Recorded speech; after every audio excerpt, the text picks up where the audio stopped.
Hey everyone, welcome to 60 Seconds of Stoicism. Before we start the episode, just want to give a quick warning.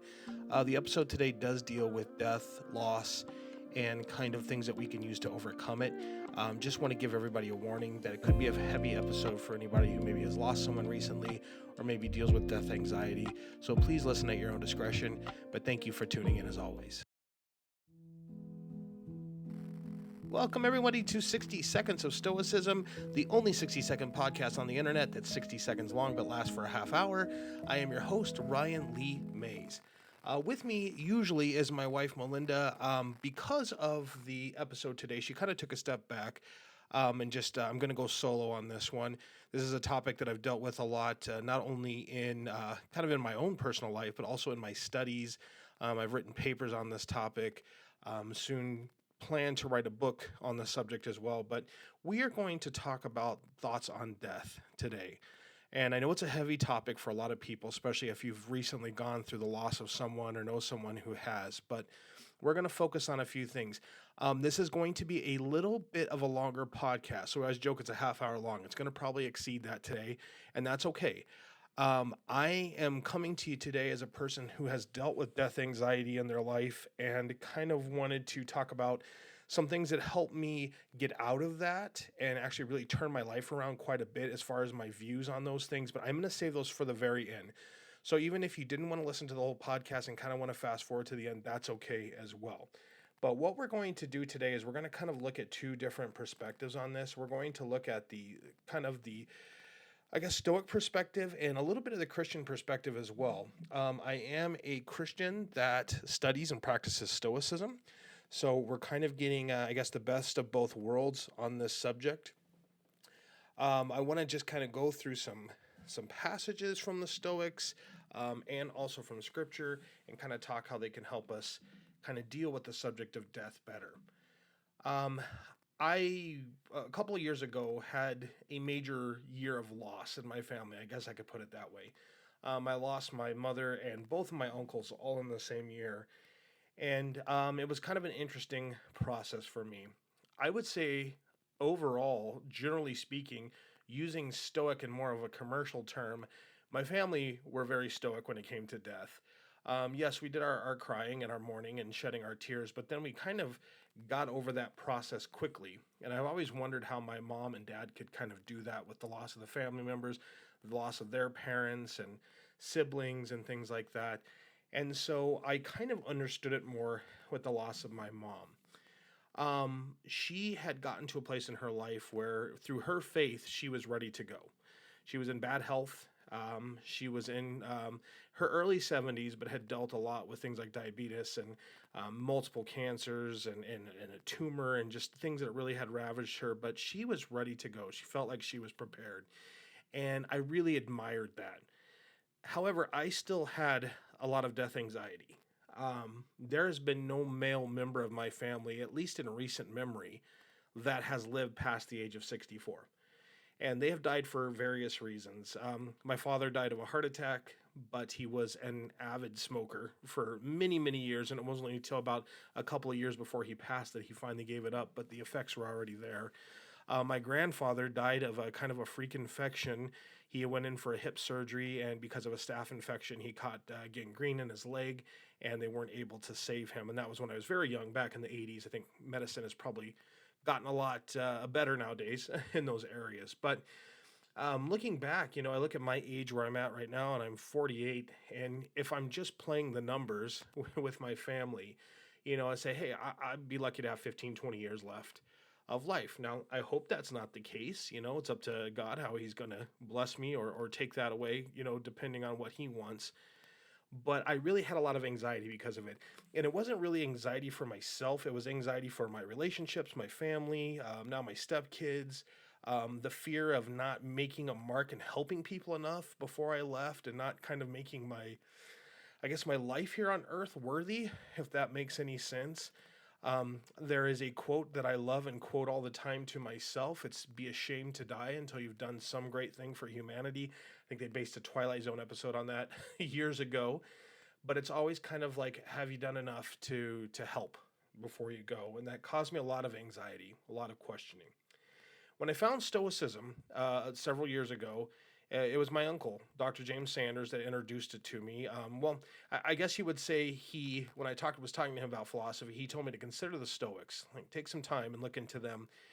And it wasn't long after that, or actually, it might even been at the beginning of it, that he had gotten cancer, kind of a rarer cancer, and his time was winding down.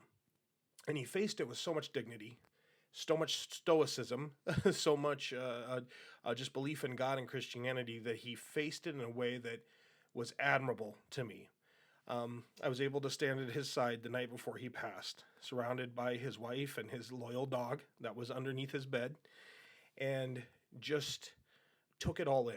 So, as a man I very much appreciate and respect him. He's a man that was responsible for my education, getting me started in this career of knowledge that I have and just wanting to learn more and applying wisdom. He was very intelligent, spoke 5 languages, and was probably a semi student of 6 others.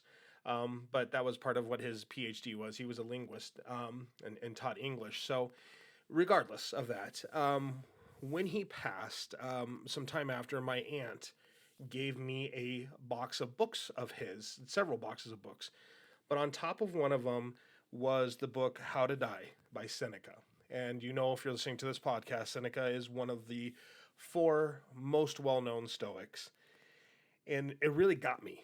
Like, it got me. Here I was studying Stoicism this whole time, and then seeing that book in this box and wondering maybe was this one of his last books that he read before he passed, or I don't know. But it brought me back to this thought of we can learn so much through both faith and framework, and how to stop fearing death, to kind of face it with that both believer mentality and that stoic mentality of everything's going to be okay. Nothing is going to happen that's not supposed to happen to us. There is a quote that I love. It is my favorite quote. People have asked me, what's your favorite Stoic quote? What's your favorite saying for it? It comes from Epictetus. It is a quote that I love so much that the first time we made shirts for 60 Seconds of Stoicism or for the Octad, this was the quote that we put on it. It's from Epictetus. He says, "If I have to die, I'll die. If it's now, well, then I'll die now. But if it's later, then now I'm going to eat my lunch, since the hour for lunch has arrived, and dying I can tend to later." And it always just grabbed me. Like, it just it's a bit funny, it's a bit irreverent. Epictetus is not a stoic that pulls punches. He kind of tells you like it is. And I can imagine a student saying, "But what if you die? You're doing all this when you die." Well, then if I die, I die. But if not, I'm going to eat lunch because I'm not going to worry about it. That's just a natural part of life that we can tend to later. And it really helped me on my course of getting over my own anxiety with it. So what we're going to do right now is we're going to break this up into a couple of things. We're going to talk about losing someone. Now, of course, we have our own thoughts and fears for ourselves, but there's always the fear of losing someone. I wrote a paper for my PhD program on death anxiety. And basically what it was a lot of statistics on people that in America that have the fear of dying. And one thing that really stood out to me was that we kind of touched a little bit on the anxiety episode on this, is that women had more fear of death than men. And I think it was because they were very much afraid of what and who they will leave behind. That they're going to leave without people that need them being fully taken care of. What I want to do is I want to talk to everybody through the words of the Stoics. We're going to start with Marcus Aurelius on what it means to lose someone in the eyes of both a Stoic and a believer. Marcus Aurelius says, "Loss is nothing else but change, and change is nature's delight." And the way he puts that is, it's obviously not a delight to lose somebody, but for nature, for life and death, it's going to happen because we can't control the changes. Nature might throw a sunny day one day and storming weather the next, and you just go with it. You may be living a healthy, happy life one day, and the next day you're gone. But it's change. We can't fear it. We need to accept it. It's going to come to us somehow. And when we prepare our minds for it, we prepare our hearts for it, when it comes and we lose somebody that we didn't want to lose, we understand that this is a horrible thing that has befallen us, but this is natural. This is supposed to happen. Marcus Aurelius says, think of yourself as dead. You have lived your life. Now take what's left and live it properly. And the reason why I didn't put this into our own fear of dying, I'm putting it into the section on losing someone, is we could go at any time. Spend the time with the people you love because they also could go at any time. Marcus Aurelius lived during this horrible plague that was happening, this Antonine plague. It was killing thousands of people, and he lost several children to them. And at night, he would sit at their bedside and he would hold them and hug them and tell them he loved them and imagine that they wouldn't be there in the morning. And he really took advantage of that moment. So maybe this is more preemptive than it is afterwards when we've already lost someone. But take the time now and show the love to the people who are around you. Because if you imagine that you've already died, this was your last day, did you really take advantage of those that you love? Did you take time to enjoy life? Did you go for the walk you should have gone on? Did you hug the person you should have hugged? Did you say I love you to the person you should have said I love you to? Because that day may come tomorrow. And it's good advice for us, for sure. Another one from Seneca, and going back to talking about my uncle in that book, How to Die by Seneca, Seneca had more focus probably on dealing with death than maybe any of the other Stoics. And his words always just hit you. They ring true so much. He said, there are certain feelings which calm their own rights. Tears fall, even when we try to suppress them, and shedding them is a relief to the mind. It's okay to cry. It helps relieve our minds when we're going through loss, through grief. And then he goes on to say, what is it then? Let's allow them to fall, but not summon them up. It's okay to be sorrowful and mourn when people die, but don't let it keep pulling itself back up, affecting your life, affecting you going forward. Let what flows be what emotion forces from, not what is required to imitate others. In other words, don't just cry because people think you should be mourning at this time. Let's not add anything to our genuine mourning, increasing it to follow someone else's examples. The Bible tells us there is a time to mourn. There is also a time to laugh. And mourning has its time, but it is a time.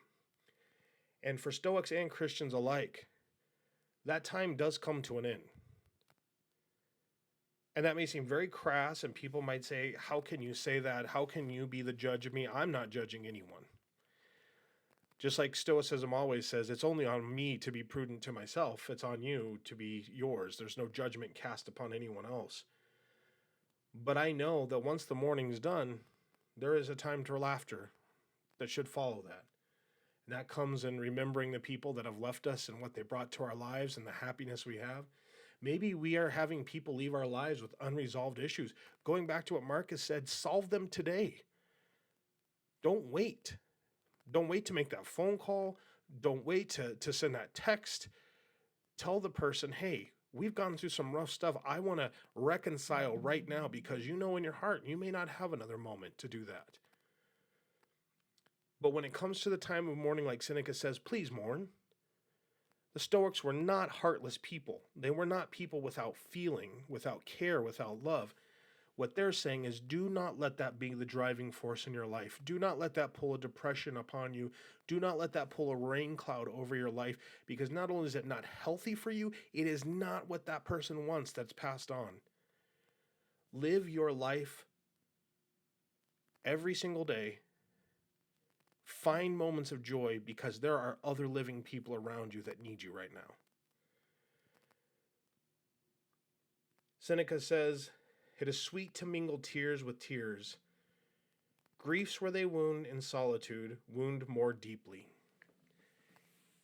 I love that. Get together. Be a support for each other. Epictetus had said, when you see somebody mourning, mourn with them. Don't internalize it. Don't pull it into your life and say, now I'm going to be sad and depressed because they are dealing with something that's sad. But go be a brother to them or a sister to them. Put your arm around them, cry with them, mourn with them. It's okay to do that. Seneca saying the same thing. It's sweet to mingle tears with tears. So it's okay to cry for people that have gone on. Be there with each other, be there for each other. Another passage from Seneca: the things which we hold in our hands, which we see with our eyes, and which our avarice hugs, are transitory. They may be taken from us by ill luck or violence. True fact. The things that we hold the most dear, our spouses, our siblings, our sons and daughters, our friends, they could be taken from us at any time. But a kindness lasts even after their loss, that by means of which it was bestowed, for it is a good deed, which no violence can undo. The happiness that remains behind when those people left is a gift that they leave behind. I always hear the term, like a parting gift. Maybe you go to a party and someone sends you off with something, or you think of the game show, like here's your parting gift, which was usually tons of rice-a-roni that they would give away to the contestants that didn't win. It was your parting gift. This is something that is so much sweeter, so much better. They're giving you the memories of happiness, of laughter, of good times together.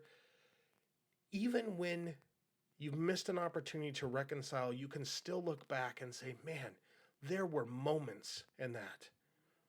There were moments that I had that were so good, and I will never forget those. Another one from Epictetus: who is good if he knows not who he is? And who knows what he is if he forgets that things which have been made are perishable, and that it is not possible for one human being to be with another always? Again, Epictetus never sugarcoats anything when he talks about it. You're sitting there with your significant other and you take a moment to look over at him and you take a picture in your head and your heart, and you think to yourself, that person may not be with me for the rest of my life, or I may not be with them. And you accept it. You have to accept it. You can't close your eyes and just shake your head and say, no, that's not going to happen. Nope, we're gonna notebook this thing, and we're both going to die together holding hands in bed at the very end. Yes, I've seen The Notebook, guys. We want that. We think that's ideal, but probability is that's not going to happen. One of the two is going to be left behind. Oh my gosh, Ryan, you're making such a depressing episode here. No, I'm being very truthful with you. I'm being very stoic and very Christian in the moment. One of us is going to go. So what can I do right now in this moment? I know it's not possible for this relationship to continue forever. So can I tell my spouse that I love her? Can I hold her hand? Can I look into her eyes one more time? That's what they're telling us here. People say the Stoics are, again, unemotional, unfeeling, unloving. No, they're saying appreciate it right now. Show that emotion, show that understanding right now for those people. Another one from Epictetus: when you are delighted with anything, be delighted as with a thing which is not one of those which cannot be taken away, but as something of such kind as an earthen pot or as a glass cup, that when it's been broken you may remember what it was and may not be troubled. Life is fragile. As fragile as a pot or a cup. And when we understand that, we appreciate it. I have not looked at a cup recently and appreciated it. I've got a mug that I love. I have a Star Wars mug that's great. It's big. I can put, a lot of drink and soup in it and whatever. I love the cup. And if it broke, I would be bummed. But in my head, I also know that cups break. That's what they do. They break apart. But I don't think that about my relationships that I have, because I falsely feel that they're going to last forever. But we have to be able to say goodbye to things when they go. For Christians, we see things very differently. I sat there with my mom and I held her hand in her last few minutes of life. And her eyes were fixed on the ceiling. Her mouth was kind of gaped open. She was having a hard time breathing. And I knew the end was coming. But she was such a believer in God. And there was a peacefulness about her. She couldn't speak anymore. I think she knew I was there. But My wife and my kids left the room, and I was able to talk to her for a few seconds and just tell her I loved her and thanked her for everything in life, something I should have done every single day of my life, as both the Stoics and Christians command us to do. And when I left the room, I told my mom, I'll see you later. And it didn't mean I was going to see her later tomorrow because she might not make it. But I meant I'll see you later sometime because as a believer, we believe in a life beyond this one. So I'll see you again. And it was such a comfort in that. And I'd been with her for some time, so I needed to go home and I just needed to eat and change. And I got in the car and I left. And as I'm driving away, 5 minutes later, one of the nurses called and said, I was with your mom and I was changing her items in her room and she took her last breath and she passed. And at first, the immediate shock, the mourn that comes into that hit me. But then this overwhelming warmth of just thinking, man, she made it. She ran her race. She won her prize. Like, it was so comforting. It was so comforting. And that's how we should be with the loss of people in our lives. What kind of life did they live? What did they contribute to me personally? What did they contribute to the world around them? That helps you get through the loss of someone.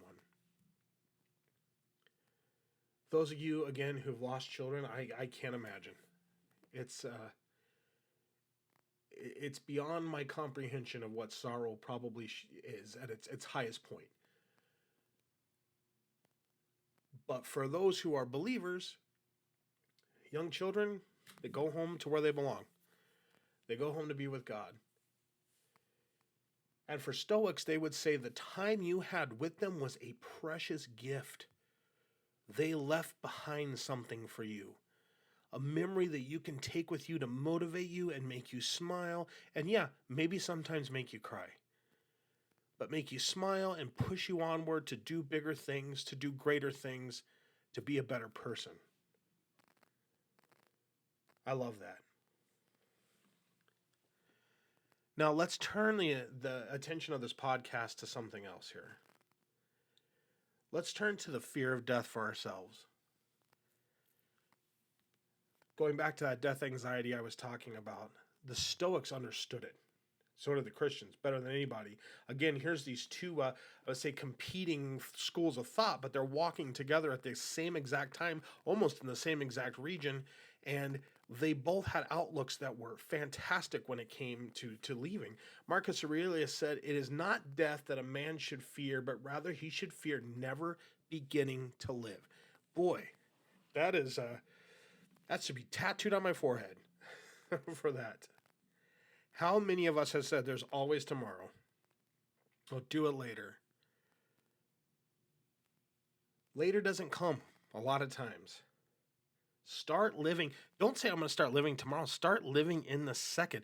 Why do you wait to be good tomorrow when you could be good today? That is the quote we have from Aurelius. Why? We can start right now in this moment, living our lives. We have no fear of death because we're getting everything we can out of it. Aurelius again said, when the longest and shortest lived of us dies, their loss is precisely equal. For the sole thing of which any of us can be deprived is the present, since this is all we own, and nobody can lose what is not theirs. All we got is today. All we got is right now. All we got is a second. It can be taken away from us.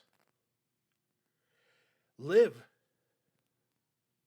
No, I'm not saying go be Epicurean and go out there and party your head off, get high, get as drunk as you can, be promiscuous, do all that. No, the Stoics hated that. Their idea of living was living a virtuous life. Go out there to be kind to others, stand up for people, read, be wise. Those are the things worth living for. Do that right now. Don't say tomorrow I'm going to start reading a book. Read the book today. Don't say next week I'll start journaling. I'm going to buy one. You have scrap paper in your house right now. Flip an envelope over and start writing on it. Journal today. Don't wait for tomorrow. What does the Bible say? John 3:16, we know this one. It's at every football game. For God so loved the world that he gave his only son that whoever believes in him should not die. It's perish, But I think sometimes we take that word and we just, perish, should not die, but have eternal life. Just put it plain and simple. If we believe in God, there's physical death, there's no spiritual death. It continues on. Seneca said, "It is not that we have so little time, but that we lose so much. The life we receive is not short, but we make it that way. We're not ill provided, but we use what we have wastefully." Wow. I have wasted so much time in my life. I can't even sometimes come to terms with where I could have been, how much good I could have done, how many people I could have helped if I would have stopped saying, I'll do it later. I'll do it later. We throw around the carpe diem, all the time. Seize the day, seize the day. Now, the Stoics did it. They seized the day. Christians did it. They seized the day. I'm going to wait tomorrow to be faithful. I'm going to do it in the moment. That's beautiful. It's not that we have too little of time, it's that we waste too much of it. 1 Thessalonians 4 said, "For since we believe that Jesus died and rose again, even so through Jesus God will bring with him those who have fallen asleep." Christians had a very interesting term for death, was fallen asleep. They use the word death as fallen asleep. You leave this earth, you go to sleep for a little bit, and when Jesus returns, wake back up and meet up with him in the sky. That's a comforting thought. I don't have to die. I just got to switch my body, my vessel, this earthen form that I have on me. 1 Corinthians 15, "Where, O death, is your victory? Where, O death, is your sting? But thanks be to God." Again, if you have a life according to God, if you believe in the afterlife that's there, death can't come get you. It's a victory already won. They can't put an end to you. "You live as if you were destined to live forever. No thought of your frailty ever enters your head, of how much time has already gone by. You take no heed of it. You squander time as if you drew from a full and abundant supply, though all the while the day which you bestow on some person or thing is perhaps your last." The time that you have lived arguing with other people, worrying about other people, discussing what people said about you or did to you, things like that, those moments, they're not worthy of them. If they're stealing your happiness and joy right now, that might be your last moment of life. Do you want to give it to an enemy? Do you want to waste your time worrying about what somebody else thinks or says about you? No. It is the most stoic of all concepts. It is beyond our control. So I'm going to take back that moment that I would have given to you, and I'm going to go spend some time with my wife. Or I'm going to take back those moments that I would have spent arguing with you, and I'm going to give them to my kids. Or I'm going to read a book. But I'm not going to allow you to take any more time from me, because all you want to do is make my life harder. I've got better things to spend it on. We look at death as, I guess, an evil thing, I want you to think about what death is, or think about the American version of death. And I know this kind of goes back to The Seventh Seal. If you've ever seen that movie, Ingmar Bergman on there, what death looks like. Bill and Ted's years later took the same concept and their Excellent Adventure 2 in there. But we think of death as in the black, the black cloak with the white face, or a skeleton face, Grim Reaper, that kind of concept. It seems evil. He's standing there with his scythe just ready to grab you by the neck and take you down.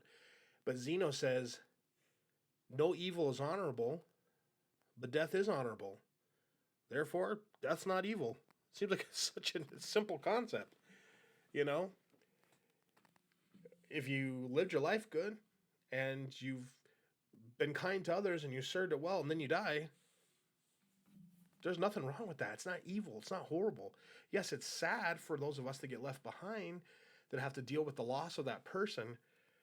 but it's an honorable way to end. Epictetus says, I cannot escape death, but at least I can escape the fear of it. Why was I scared of dying? Marcus Aurelius says, are you afraid to die because you're afraid you're not going to be able to do what you're doing any longer? Am I afraid that I'm not going to be in my house anymore? Am I afraid that I'm not going to drive my cars anymore? I can't go to my job anymore? That I can't write anymore? I love all those things. But is that what I'm fearing death over? Am I actually afraid of the actual moment of death? Some people are. I wasn't. I was afraid of losing things. That was it. But why? They're things that I enjoyed. As the Stoic said, these are things you enjoyed. They were gifts to you, but they're frail. They're meant to perish. They're meant to go away. This is a process that is natural. From the time you're born, you start to die. It's weird to think of a 5-year-old who seems so young to us has already died for 5 years. It's mind-blowing. It's something that's really hard to wrap our heads around. But we know that death is coming for all of us. Don't be scared. Don't be scared. Another quote here from Marcus Aurelius. You boarded, you set sail, you've made the passage, now it's time to disembark. If it's for another life, well, there's nowhere without gods on that side either. And if it's into nothingness, then you no longer have to put up with pain and pleasure or go on dancing attendance on this battered crate, your body, so much inferior that which serves it. He's kind of wrestling with this thing. Marcus had an issue with providence versus like particles. Like, is it God or is it dust? Like, what do we turn into at the end? And he comes to the conclusion that if it's an afterlife that's going to happen, then great. There's gods there that'll take care of us in the afterlife. If you just return to dust, then that's great too, because you won't have to deal with any of the pain of this earth anymore. You'll be, oblivious to what's going on here. One is mind and spirit, the other earth and garbage. That's what he said. One is your mind going to another place and continuing on with your spirit, or you just turn into dust. That's it. That's nothing to be afraid of. He also goes on to say, but death and life, honor and dishonor, pain and pleasure, all these things equally happen to good men and bad men, being things which make us neither better nor worse. Therefore, they are neither good or evil. Going back to what Zeno said there. And all of us have to deal with it. Let us prepare, Seneca said, let us prepare our minds as if we'd come to the very end of life. Let us postpone nothing. Let us balance life's books each day. The one who puts the finishing touches on their life each day is never short of time. I love that quote so much I put it in my book, The Octod. We talk about it. Balancing life's books. You think about the worst thing you have to do really in this earth and life of ours, and that's taxes. Nobody likes those. So you sit down with your taxes, you sit down with your books, you open them up, you look at your receipt, you balance them. This has to go here, this has to go there. My checkbook's in order, everything. I'm good to go. I can close it and I can sleep. I can get on with my life. Seneca's saying do that every single day. Look at your triumphs, your failures, the things you've overcome, the things you could have done better on. Make sure you're telling your kids you love them. Make sure you're spending time with your wife, telling them she loves her, or spending time with your husband, telling him that you love him. And if you do that every day, you're not going to waste any time because you're going to see areas for improvement. If I'm lucky enough to make it through the night tomorrow, I did not get to talk to my child about their school. Tomorrow I'm going to spend an extra 5 minutes, at least in the mornings, talking to them about it, and maybe 5 minutes at night before they go to bed. I got to fit that in somewhere because that's important. And that's using that time that we waste that Seneca talks about. 2 Corinthians 5:1, it says, we have a building from God, an eternal house in heaven. Going back to what Marcus Aurelius said, if it's mind and spirit, then God will be there too. We have an eternal house in heaven. There's nothing to be afraid of. There's nothing to fear.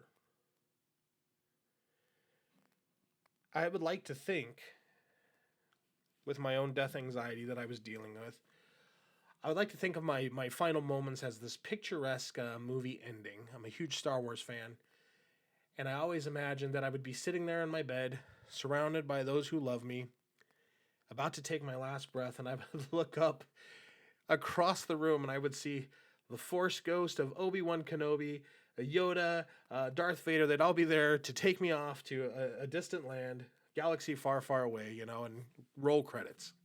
It's kind of a funny way to look at it. But the truth is I don't know how I'm going to go. Could be in a car accident. Could be a heart attack like my dad. It could be surrounded by those I love in a hospital bed somewhere. But I was always scared that death was out to get me, that it was looming right behind me all the time. And then I changed my thinking on what death is or what it means to me. I'm going to wrap up the show today with this, and thank you guys for listening to this podcast. I know it's hard to get through, and I know that a lot of you have dealt with things or maybe have this fear and anxiety right now. So thank you for listening. But I want to tell you something that is very important to me that changed my life when it came to this thinking. Death is not chasing me. Death is pushing me. Let's say it again. Death is not chasing me. Death is pushing me. I want you to picture a story in your head really quick. A baby, a brand new baby's born. We're going to do this from the eyes, the first person perspective of the baby. The baby looks up, sees mother, father, family, clapping and cheering, smiling. And he sees in the room this old man dressed in a cardigan and a button-up vest. And he's smiling and just as proud as can be. And that baby turns 5. And he's out there playing in the front yard, and all of a sudden a car whips through close to the sidewalk, and there's that old man. He reaches out and he grabs the baby and pulls him back into the yard and kind of shakes his head admonishingly like, nope, don't play there.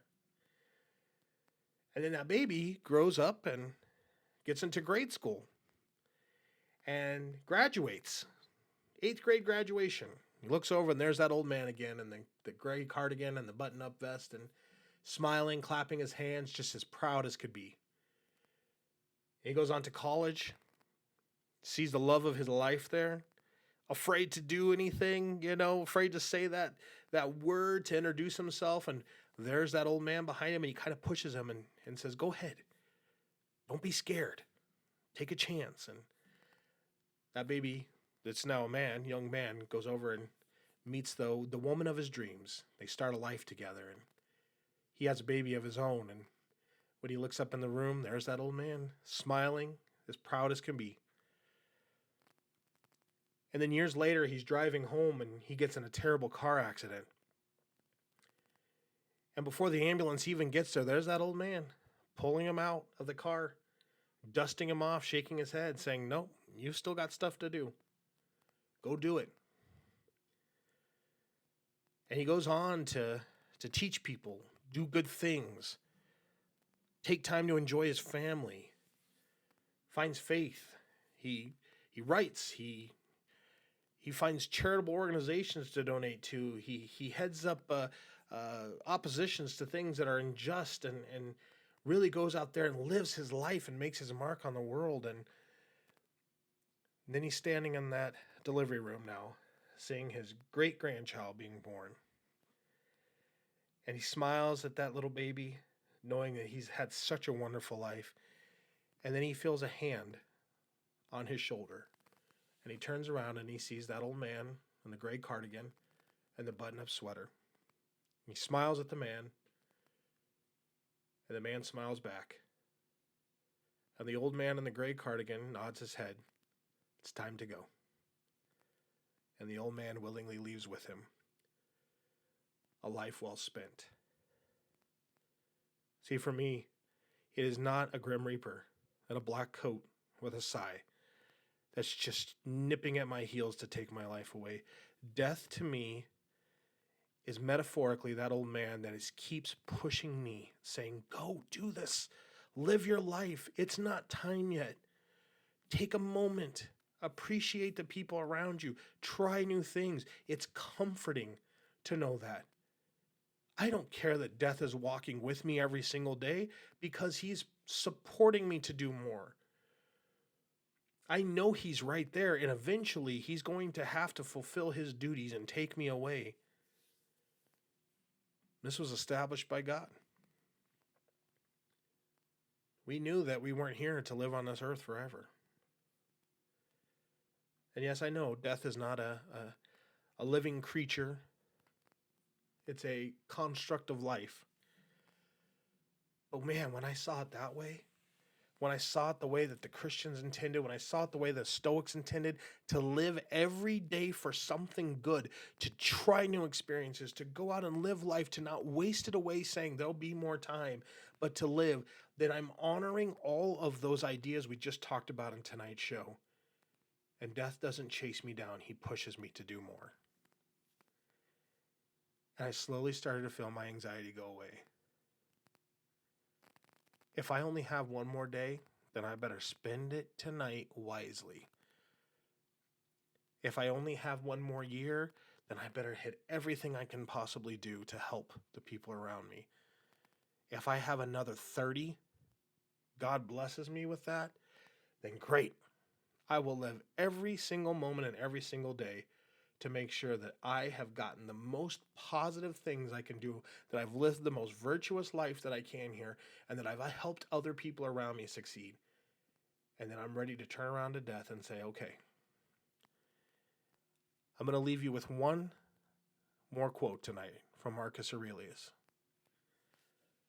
Death smiles at us all. All we can do is smile back. Thank you all for listening tonight. I know this is a heavy subject, and I appreciate you all listening to me and sharing moments in my life, and I know you have many of yours, and please feel free to leave comments or talk to me in person or however you want to if you have things you want to share that's helped you out in this journey dealing with this subject. But just know this, you're cared about, you're loved, people are cheering for you, and you have the opportunity right now to do something great in this very, very moment. Thank you all for listening. We will check you out on our next episode. And as always, Semper Studiosus.